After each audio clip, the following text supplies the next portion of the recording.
Hello and welcome once again to the High Performance Human podcast. It's your boy Andy here, as always. And today I am joined by a human that, I'll be honest, I've been hovering around for quite some time without having the balls to actually say hello, because she's fairly unique and very much a very an incredible talent at what she does. Renée Giarusso is a high performance communication coach. She is the CEO of RG Dynamics and Limitless Leadership. She's got at least a couple of books that have won a whole stack of awards. So she's been doing it for over 16 years, and her purpose comes from accelerating limitless leaders and teams to learn, grow, collaborate, and achieve performance.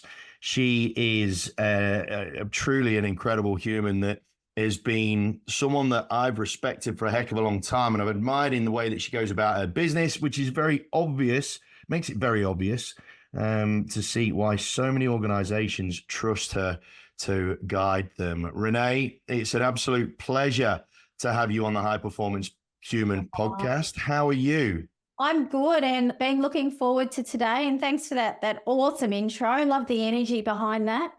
It's the least I can do. But someone like yourself to give you time to the podcast, it's been something that I always just like makes me sit back in my chair sometimes when people like you agree to come on this little show of mine. And I'm really looking forward to having a really good conversation with you around a couple of different topics. Because like I said, team, you know that when it comes to things like social media, there's plenty of people that put up a front of a good game, right? They put up a front, and you would know this all too well, Renée, right? You would know this all too well.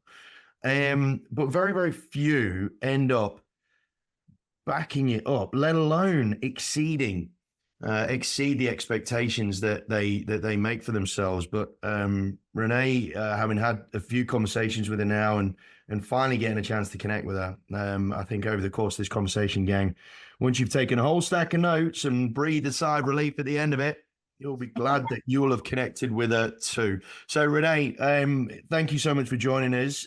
Before we crack on, why don't you let the few people that don't know who you are, because you've been around for a little while, so you must have started when you were what 5, 4?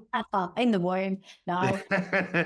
Turning 52 this month, actually. So Right. Yeah. Feel some days, but not others. Well, look, I've been paying attention to my own age recently because based on the amount of noise that I make when I get out of or sit in a chair, the amount of noise that I'm making as I'm getting out of a chair is just growing by the week. It feels sometimes. I know. Chair creaking to the bones creaking. You know what I mean? So Renée, for the few people that don't know who you are, could you just give our beloved listeners a bit of a rundown as to who you are and your journey to this point? Yeah. Oh, how long have we got? I won't take too much time, but born in beautiful Melbourne, Australia. My dad, Italian on my dad's side and Australian on mum's side. I've always loved people, seeing what makes people tick. I've always been attracted to people from other cultures, hence all my friends and my close network. I think I've got each country covered there. Growing up, this is really quite something I've only just realised. Growing up, I wanted to be a professional dancer, a journalist and a teacher. Mm-hmm. So fast forward all these years, I'm sort of doing all those bits and pieces. But in a nutshell, Andy, I studied marketing and business management, and I ended up working for Mars Global for just over 12 years. And that was an amazing company. I went from a grad to a state manager, national Asia Pac leadership roles, set up the new business developments like in my blood, in my family, set up the business development area at Mars. So pioneered that and put chocolate products where they shouldn't be. And it got to a point where Mars was so far advanced we had an LMS in the late 90s. Right. That I went, you know what? I love training my team. I love coaching. I want to go and make a difference to people, not just because I'm their manager, but in lots of different industries. So that journey started in 2006. So I've had my company just over 18 years. And like you would know, Andy, it evolves. So the first few years was really focused on sales training. That was my background. And then I even went into career transition, helping people get jobs that had been long-term unemployed. Amazing. That built my muscle as a facilitator. And then the last sort of 9 years, we're really known for leadership, communication, and mindset. So I work with leaders and execs one-on-one. That's one part of our business. Very, very passionate about coaching and mentoring. And the biggest part of what we do is run transformational world-class workshop programs. So we take groups of leaders or teams over a journey over 1 to 5 years. And all our programs are, it's something I'm very proud of, are bespoke. We're not cookie cutter. I write all our IP, all our models and diagnostics bar two. I really get to know companies, who the people are, the essence of them. And then obviously I'm a professional speaker on the circuit. So bringing those three things together, I guess they're just delivery modes to help people realise and achieve what's possible if you really pull all the layers off. Yeah. What was it?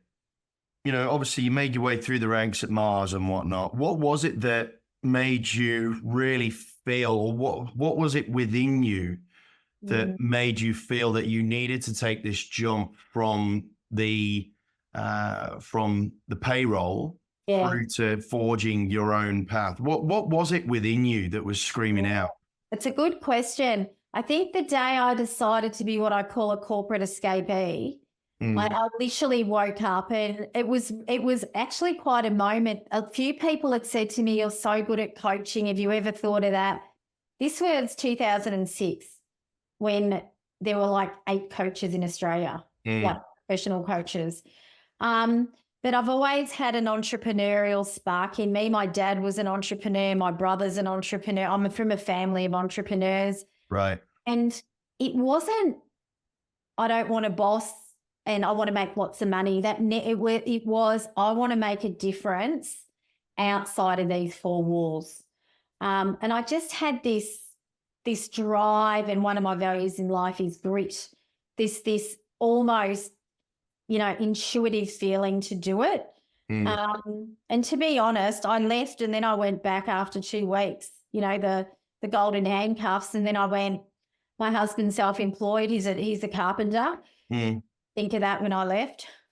And we started a development that year. But at the end of the day, it was really a light bulb moment that I think had been brewing under the surface subconsciously, that I just went, you know what, this is what I want to do. Do you think that the reason why you've been as successful and had the grit, to quote one of your values there, to persevere for the 18 years that you have and grown the level of success and notoriety and reputation, do you think that the reason why it's been as successful as it has is because of the fact that you weren't doing it to chase dollars? You had a higher purpose beyond the material that allowed you to actually do this to the extent that you have? Spot on, Andy. I think anyone, if you're listening or watching, going, I want my own business because I want to be a millionaire, you'll last a year. Yeah.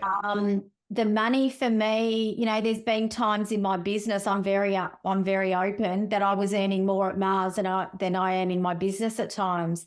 COVID, we lost 90% of our business in 2 weeks. And I only rebuilt that. It took 3 years, night and day. So your purpose has to be stronger than anything else. I always say, you've got to have passion over being present. It's got to be deeper. And through everything, as much as the business has changed and it evolves, at the end of the day, my purpose is to make a difference and contribute. I know that's why I'm on this planet. Mm. I still think I've got much bigger things to do than what I've done. You know, and I have people around me going, you know, you've done that, you know, but every day is different. You know that in your own business, every day is different. It's diverse. Yep. You know, and it's what you make it. But you've got to have your why to fly. You need that deep underlying purpose that you feel in your heart and in your stomach. And if you don't have that, yeah. You screw, yeah. It's a hiding to nothing, and you fall foul of that meme that is you give up your 9 to 5 to end up working 24/7. So if you haven't got a greater reason for being in that sense, then you're in deep trouble. Right. So now, before we crack on, and there are a myriad of directions this conversation could go in, but before we crack on, I have this tradition, Renee, which is to get everybody's, all my guests, get their version of what a high performance human is. Now, I've got this belief, as you all know, listeners, there are 4 elements to it, being success, connection, influence, and happiness, and they all belong in an ecosystem that can't exist without each other. Tell me, Renée Giarusso, what is your definition of a high performance human? And if we just put a little bracketed sub question in this. Has it changed recently? Oh, that's a great question. Well, first of all, I think a high performance human to me it's the beautiful intersection of doing, I think, what lights you up and what your strengths are. That intersection. So many people do what they're good at and they're the most unhappiest people I see. You've got to do what you're good at that also lights you up. So it's that, you know, it's a nuance, but it's that intersection. When I think of a high performance human in and out of work, and I think you have to be a high performance human in life full stop. It's, you know, life is life. Comes down, I think, to commitment. So commitment, not compliance. It comes down to connection to yourself and your purpose. And a big one, it comes down to consistency. Consistency always wins. So I think if you're committed and you're connected and you're consistent, then whatever you're doing, your greatness or your high performance will be there. And it's in the eye of the beholder, right? I read something, Andy, the other week on reimagining success, like this forum. And even the dictionary says success is money and materialistic things. It's in the dictionary. Success to me isn't commercial. Success is making a difference and contributing. So I will always be successful. Does that make sense?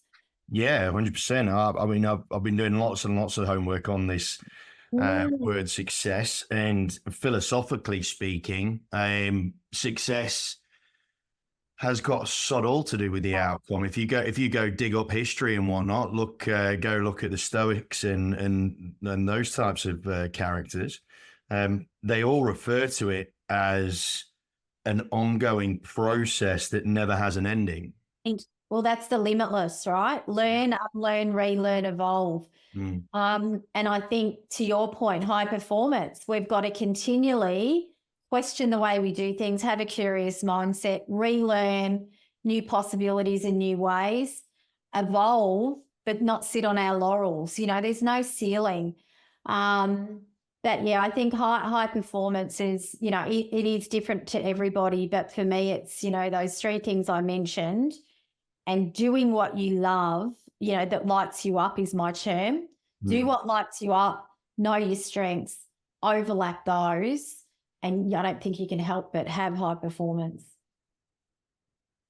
Of your 3 words, I'd like you to dig into connection to a greater extent, please, because the other 2 are fairly self-effacing, but the connection piece, because a lot of people tend to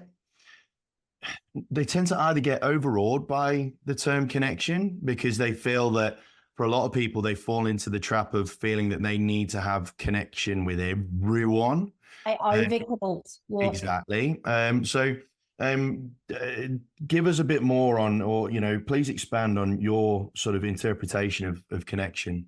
Connection, we're a wired to connect. We're social animals, as you all know. And I agree. I think, especially with the pandemic, I felt it. I was over-connected. There's many modes to, but in the sense of high performance, it's connection to your purpose. So it's important to you, it hits your heart. When anyone ever says, this is my purpose, and I'd say, if I took that away, would you care? And they go, well, no, then that's not their purpose. Indeed. So being connected to what you're doing, connected to who you are. So knowing yourself, so self-leadership, your values, your boundaries, what you do and don't stand for. And also, so connected to yourself, to what you're doing, and connected to others. I think you don't, Dunbar's, you don't have to have a billion connections. They say the most connections we can have that are deep and meaningful are 150. And that goes back to Christmas card list builders usually do 150 houses in new estates. There's something in that. So I think it's really knowing, why am I doing what I do? Am I connected to it? Am I, as a person, connected to it? And, what connections around me can actually help me with my high performance. Now, I'm already going to go off piste. There's a little FYI, but I knew it was going to come. I want to run something by you and get your take on this. I challenged Mel Yu, who is an incredibly driven, focused and passionate human, absolutely ripper human being. And the other two words on your list, commitment, consistency, they are consistently brought up by a number of high performers, right? Yep. To the point where I'm getting a bit of a problem with them. And the reason why is because we, as perceived leaders, we want to try and make a difference and contribute, all those wonderful things that you said before. But for some reason, the vast majority of the population still aren't following. No.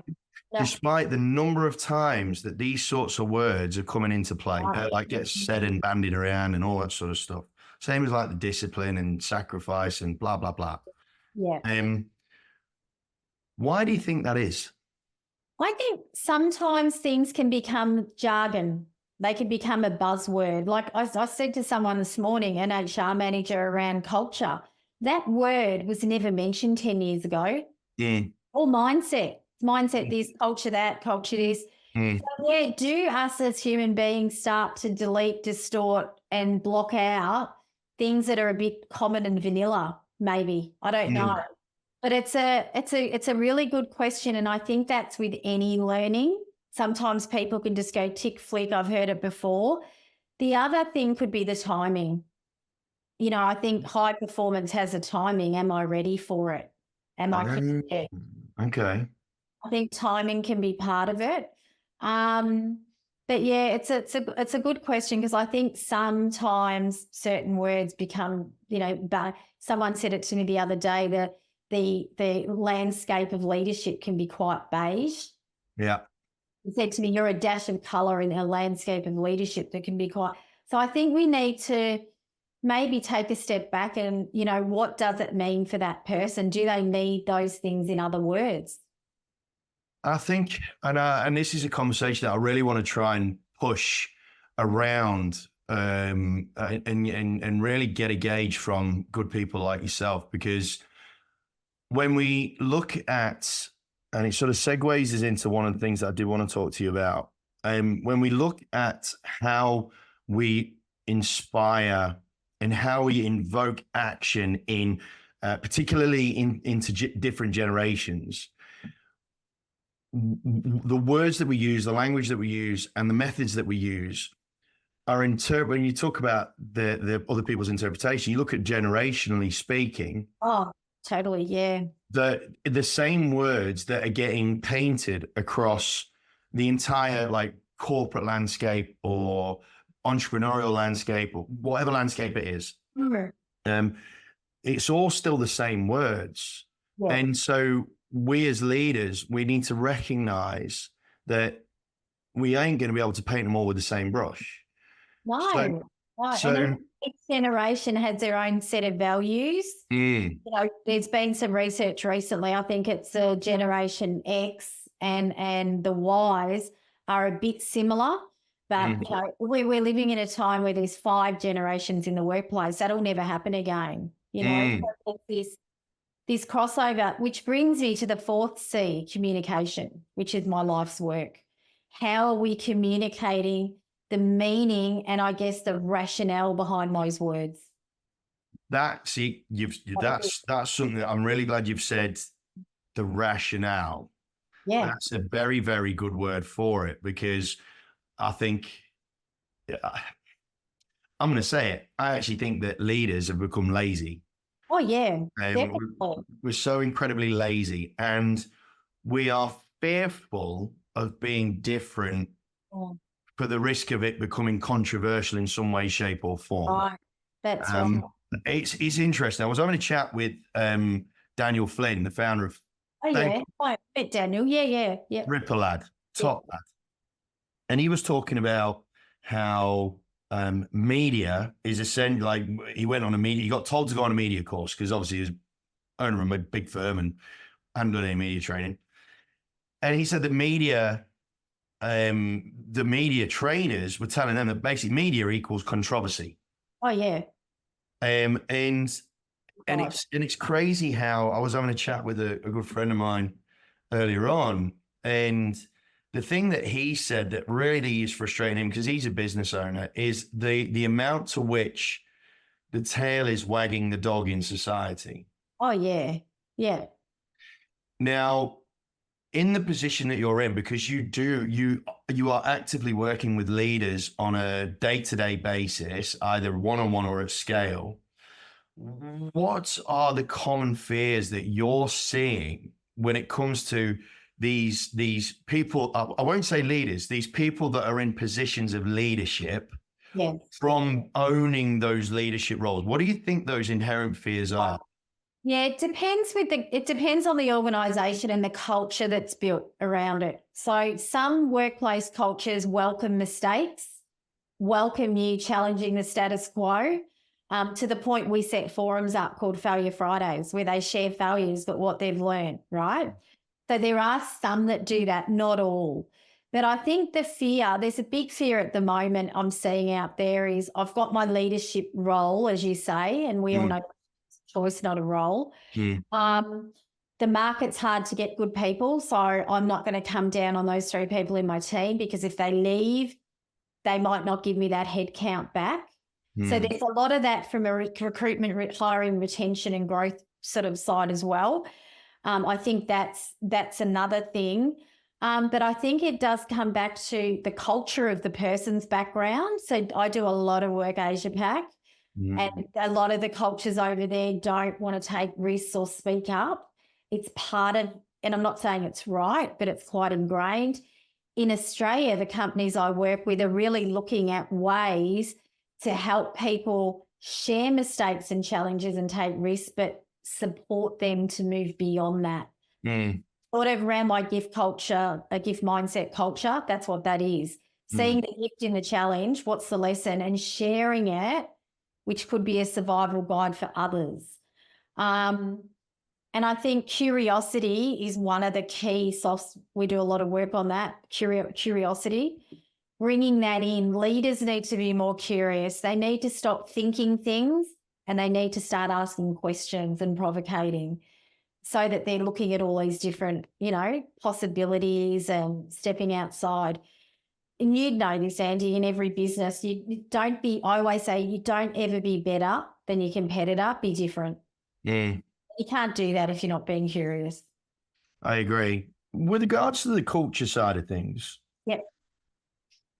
Because I think we would both agree that, like what you said, like what you alluded to earlier, culture is very much one of those buzzwords that I still don't think the majority of organizations actually understand.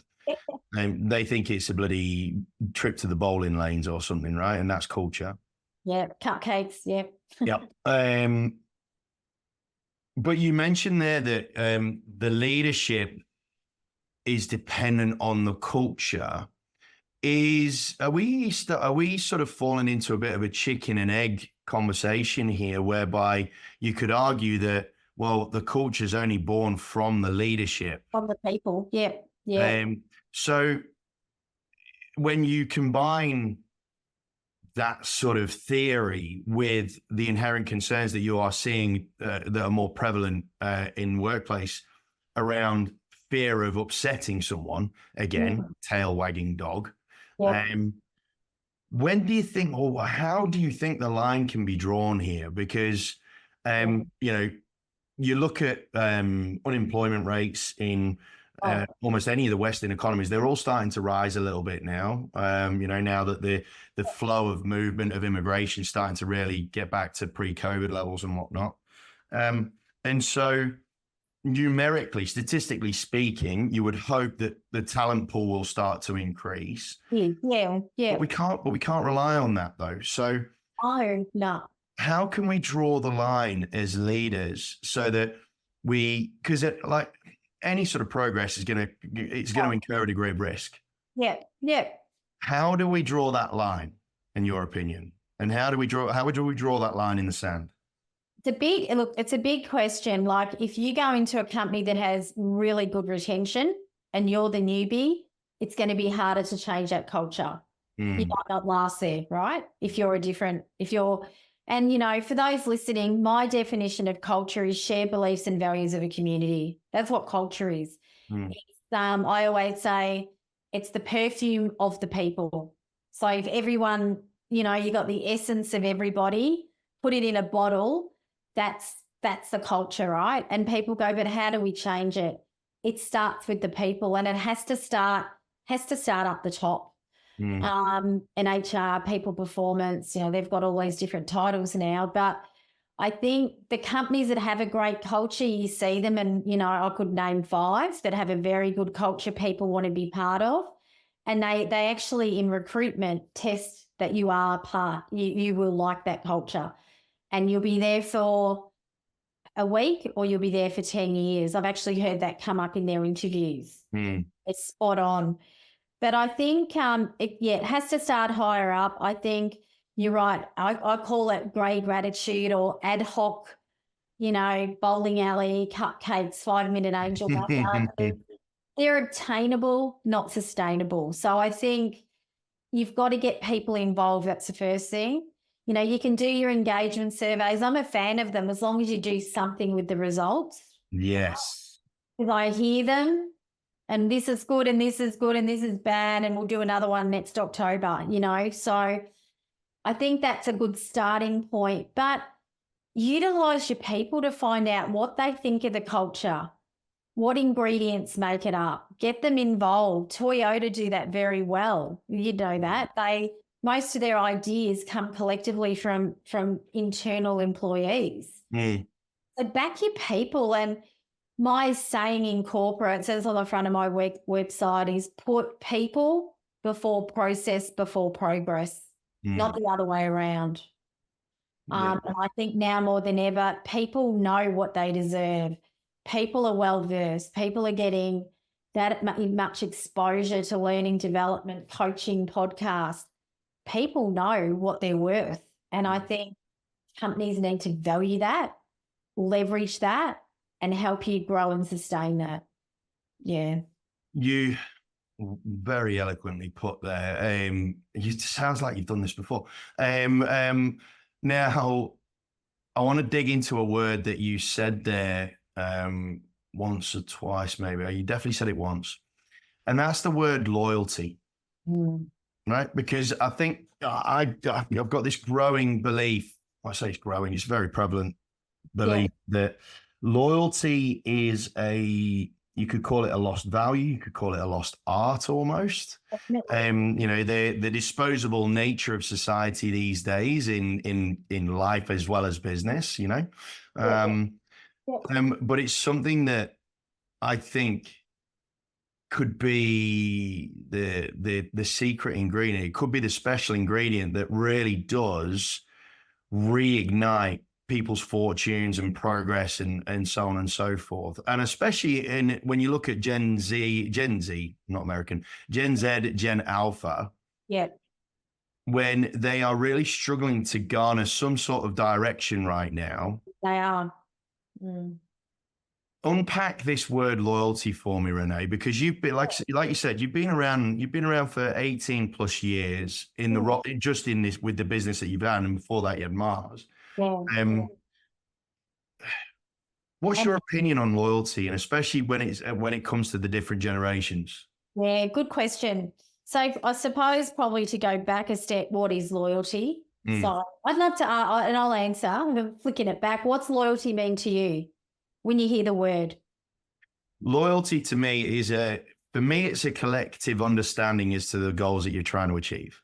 Yeah, yeah. And adhering to them and being, same. Loyalty to me, and especially in an organization, is doing the right thing.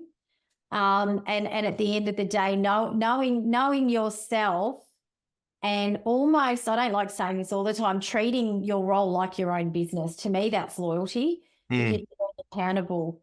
A lot of the younger generation that, they're getting bagged. They've got no loyalty. We have a profiling tool we use that shows you if you're a 2-year change, 5-year evolution, or sameness. And you can just look at a CV and see where someone sits.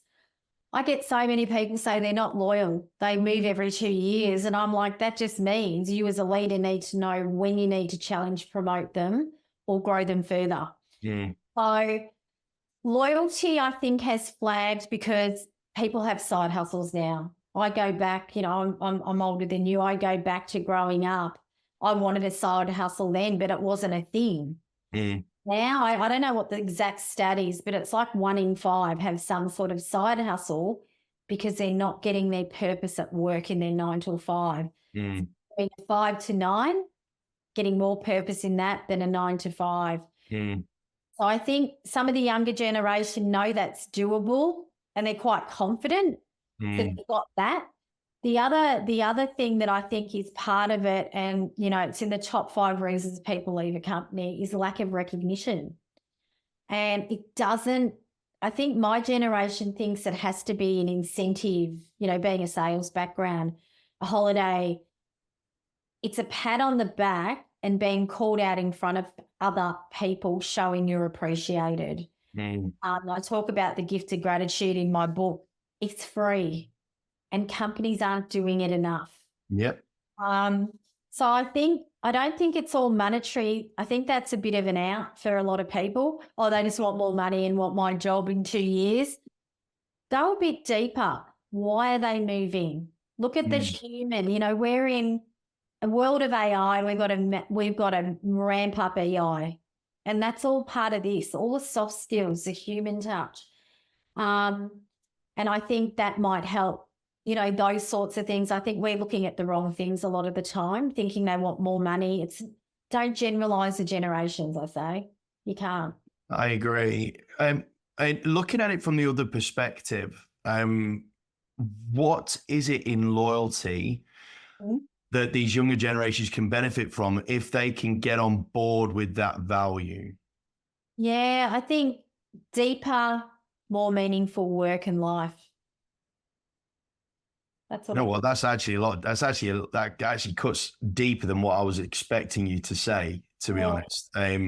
Because one trait that's becoming quite obvious in a lot of the studies around motivations for different generations is that for the Gen Zs, a generalized sort of point from their point of view is that they really like to feel that they are contributing towards a greater cause, right?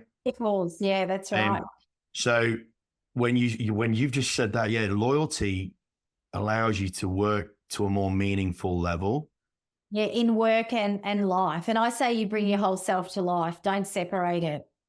That's what's wrong, I think. Yeah. It's like I don't believe in work-life balance. I do a talk on who's looking after the leader, and I talk about work-life integration. You are one person, so you got to bring your whole self to life. So, Yeah, I think deeper, more meaningful work and life, because when you're loyal, you're going to go deeper. You're going to give things a better chance of success. But I think, I think there's definitely something in that whole loyalty piece. It's a great interview question, isn't it? What does loyalty mean to you? 100%. And team, team, if you're listening to this and you are a leader or you are in a recruitment phase of some description, I think that would be a tremendous thing to add to your notes, as well as your interview process, your talent screening processes and whatnot, because I think that is possibly one of the most critical questions that you could ask a potential new employee, because I think it's not really a value that's being talked about or glamorized as much as all the other ones, right? Drive and determination and blah, all the stuff. Yeah. And I think it could potentially be a value that society ends up becoming a lot more focused on. Totally. And I'm even thinking of, I see a lot of people's CVs in coaching if they're going through career transition. I'd say 9 out of 10 people have loyalty on their CV. So it's an interesting one, but what does it mean, And I think it goes back to your earlier question around, what is high performance, and it's knowing yourself and knowing your values and using them as the linchpin to every decision you make. I always, even my own team, if they come to me and go, hey, Nay, should we do this or that? I always say, what would you do if you didn't get me? And then I always say, what are your values again? And they go, boom, boom, boom. Or what are our company values? And then they go, oh, yeah, it conflicts with 3 of those. I go, well, don't do it. So values shouldn't be on a wall or on your CV. You should be living them in every decision. If you're a leader, I know at Mars we had 5 values, and to this day they haven't changed, and they're one of the most successful privately owned companies in the world. Every decision, every presentation, we had to refer back to the values. And I think we need to do it more in life. And, what are our values around high performance? I don't think people understand the whole point of having values in the first place anyway, right? I think corporations pretty much sort of bastardize them and use them as a bit of a measuring stick with which they beat their employees and whatnot, right? They do. And I think it's a bit like some of them that are all sustainable and green, and it's greenwash. It's a bit the same. But I would say to everyone listening, you all have values. You're just not aware of them. We all have values. And take the time to just, a really good way to find out your values like that is, what don't I stand for? Get about 6 things down. And then what are the opposite of those? And they change as you change. Oh, excuse me. Yeah, that's okay. Now, before I bring this thing to a head, I just wanted to ask quickly, what are your values? My values have not changed a lot over the years. Obviously, I've had a big health issue this year, so something has changed. My company values and my values are very similar, and there's no order. That's, I'm going to be clear on that. That they all carry the same weight and energy, but grit is one of my values. So just having this inner fuel of motivation, which I've had since I was a 2-year-old, what connection is another value. I love to connect people. I love to connect with people.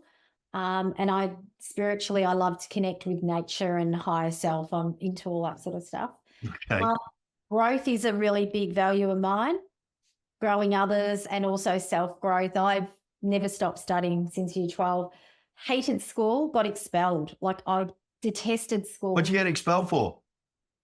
Oh, I dressed up with my bestie as Boy George in year 8 and had bright blue mascara on, and the teacher said, you got mascara on? And I said, I swear to God I don't have mascara on. And not good at a Catholic school with nuns. You got expelled for mascara? Yeah. Oh, it was an accumulation of... was that the final straw? Yeah, I think so. But I was always, why are we doing algebra? Why don't we have dancing? I was that And Sticking it to the man, Renee. Sticking it to the man, I think they call it. yeah, that's it. Mm-hmm. So I think growth is a massive value of mine, which is ironic, but I read a book a week at night. I write, I did 3 books in 4 years. We've released a game recently, just always growing and doing different things. Contribution is another one. So I've sort of got 5, and family. Family is very big for me. My sister's one of my besties, my mum and I. My mum's 74, still works 3 days a week. She's like a gun. Lost my dad when I was young. My stepdad, they're just really, my brothers moved into our back townhouse, like really, really close to family. And when I say family, I have friends that are like family that have Christmas Day with us, Yeah, cool. Awesome. Yeah. Well, I could talk to you for a heck of a long time. Might have to do a part 2. I think we're probably going to need to. Definitely. I'm so glad that I've finally strapped on a pair and actually reached out to you. I'm really glad I have, because you haven't meant to be, but the way that you do go about yourself, your life, your leadership, your business, your messages, intimidating is not the word, because you are a very warm and welcoming human being. But it's upper level. It's on another level, which are people like me really look to aspire to. So thank you for the inspiration that you do provide on a regular. One last question before we go, though, and I ask this of all of my guests.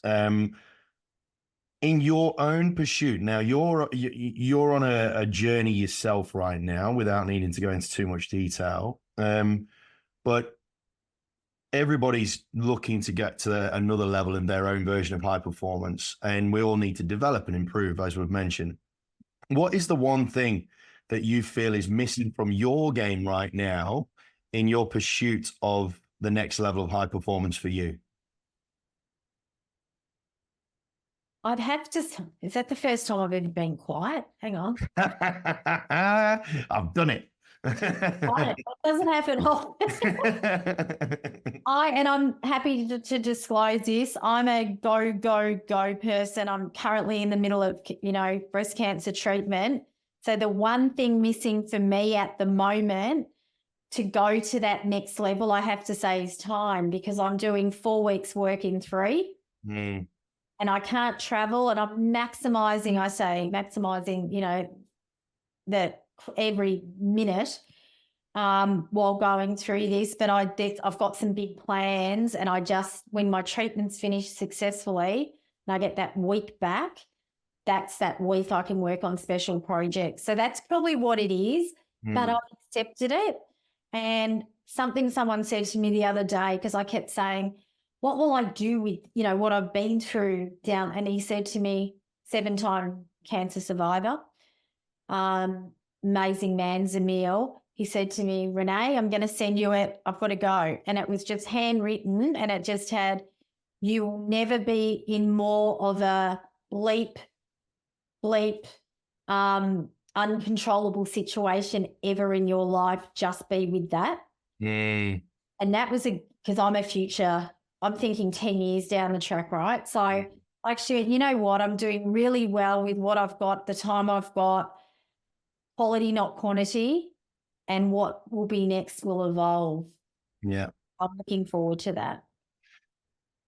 What a wonderful way to end what we will declare as the first chapter of the Renée Giarusso appearances on the High Performance Human podcast. Renee, I cannot thank you enough for your time, understanding how precious it is for you right now. I feel rather privileged that you have donated some of it to spend with me and the listeners here. So thank you so much for your time. Oh, thanks, Andy, and loved our chat, and I love your message, and I love your thought-provoking questions. They're awesome. So thank you. Team, this is one that you're probably going to want to go ponder on for a little bit, as will I, of course. And If you do have any questions, please feel free to reach out to us. You can hit us up on Instagram and send us a DM, or you can shoot me an email, andy@andyreid.com.au. If you don't follow Renée, your life is worse off for it. So all of the links to Renée's socials and websites and whatnot will be in the show notes. But team, and please reach out to her. She's an incredible human being. So until next time, though, gang, please stay safe, stay healthy, stay happy, and look after yourself and each other. And we'll speak to you again on the next episode. Take care now, team.